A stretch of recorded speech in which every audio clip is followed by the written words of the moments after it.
വയനാട് കള്ളാടി മണ്ണിടിച്ചിലിൽ കാണാതായ ഹിമാചൽ സ്വദേശി ബിക്രം സിംഗ് റാണയ്ക്കായുള്ള തിരച്ചിൽ ഇന്നും തുടരും. സോൺ 1ഉം 2ഉം കേന്ദ്രീകരിച്ചാണ് ദൗത്യസംഘം പരിശോധന നടത്തുക. വിഷ്ണു വിനോദ് ചേരുന്ന വിവരങ്ങളുമായി. വിഷ്ണു, ഏതായാലും 5ാം ദിവസവും തെരച്ചിൽ തുടരുകയാണ്. ഇപ്പോൾ ഒരാളെ കൂടിയാണ് ഇനി കണ്ടെത്താനുള്ളത്. ഇന്നലെ ഒരാളുടെ മൃതദേഹം കൂടി കണ്ടെത്തിയിരുന്നു. എന്തൊക്കെയാണ് മറ്റു വിവരങ്ങൾ? ദീപ്തി, ദുരന്തബാധിത പ്രദേശത്ത് നിന്ന് നിലവിൽ ഒരാളെ കൂടിയാണ് നമുക്ക് ലഭിക്കാനുള്ളത്.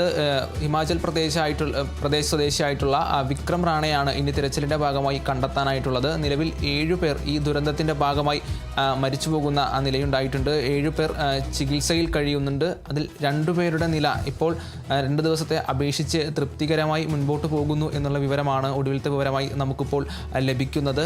1ഉം 2ഉം സോണുകളായി തിരിഞ്ഞുള്ള തിരച്ചിലാണ് ഇപ്പോൾ നിലവിൽ നടക്കുന്നത്. ഇന്നലെ ഒരു മൃതദേഹം നമുക്ക് ലഭിച്ചിരുന്നു, 7ാമത്തെ മൃതദേഹം. അത് പുഴയിൽ നിന്നുമാണ്, മീനാക്ഷി പുഴയിൽ നിന്നുമാണ് ആ മൃതദേഹം ലഭിക്കുന്ന ആ ഒരു സാഹചര്യം ഉണ്ടായിട്ടുള്ളത്. ഇന്ന് 1ഉം 2ഉം സോണുകളായി കേന്ദ്രീകരിച്ചാണ് നിലവിൽ ഇപ്പോൾ തിരച്ചിൽ തുടരാൻ വേണ്ടി തീരുമാനിച്ചിരിക്കുന്നത്. ഹിമാചൽ സ്വദേശിയായിട്ടുള്ള വിക്രം റാണയെയാണ് തെരച്ചിലിൻ്റെ ഭാഗമായി കണ്ടെത്താനായിട്ടുള്ളത്. അതിൻ്റെ ഭാഗമായി തന്നെ ഇന്ന് ഈ തുരങ്കപാത നിർമ്മാണം, ഇനി പുനർനിർമ്മാണം ഉടനെ ഉണ്ടാകണമോ വേണ്ടയോ എന്നുള്ള തീരുമാനം എടുക്കുന്നതിൻ്റെ ഭാഗമായി ഒരു സമിതിയെ സർക്കാർ നിയോഗിച്ചിട്ടുണ്ട്. ആ സമിതി ഉടനെ തന്നെ ഈ ദുരന്തബാധിത പ്രദേശം സന്ദർശിച്ച് റിപ്പോർട്ട് സർക്കാരിന് നൽകണം എന്നുള്ള ഒരു കാര്യമാണ് ഇപ്പോൾ നിലവിൽ സർക്കാരിൻ്റെ ഭാഗത്തു നിന്നുണ്ടായിട്ടുള്ളത്.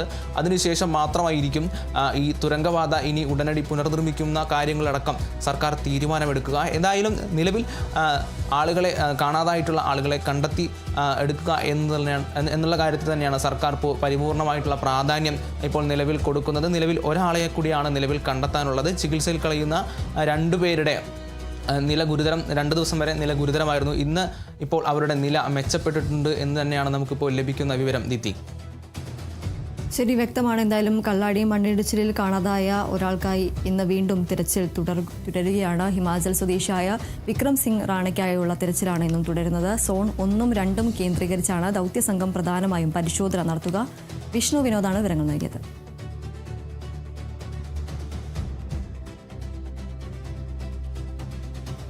തമിഴ്നാട് മുഖ്യമന്ത്രി സി ജോസഫ് വിജയുടെ കരൂർ സന്ദർശനത്തിനിടെ നടത്തിയ പ്രസംഗം തത്സമയം സ്കൂളിൽ പ്രദർശിപ്പിച്ച പ്രധാന അധ്യാപികയ്ക്ക് സസ്പെൻഷൻ. കരൂർ കൃഷ്ണരായപുരം പഞ്ചായത്ത് യൂണിയൻ സ്കൂളിലെ ഹെഡ്മിസ്ട്രസ് എസ് മല്ലികയെയാണ് സർക്കാർ സസ്പെൻഡ് ചെയ്തത്. തമിഴ്നാട് സ്കൂൾ വിദ്യാഭ്യാസ വകുപ്പാണ് സസ്പെൻഡ് ചെയ്തത്. ഗുരുതര ചട്ടലംഘനമാണ് അധ്യാപിക നടത്തിയതെന്ന് സർക്കാർ ഉത്തരവിൽ പറയുന്നു. സ്കൂളുകളിൽ രാഷ്ട്രീയ പരിപാടികൾ അനുവദിക്കരുതെന്ന് സംസ്ഥാന സർക്കാർ കർശന നിർദ്ദേശം നൽകിയിരുന്നതാണ്. വിജയുടെ പ്രസംഗം സ്കൂളിൽ കുട്ടികൾ കാണുന്ന ദൃശ്യങ്ങൾ പുറത്തു വന്നതിന് പിന്നാലെയാണ് നടപടി.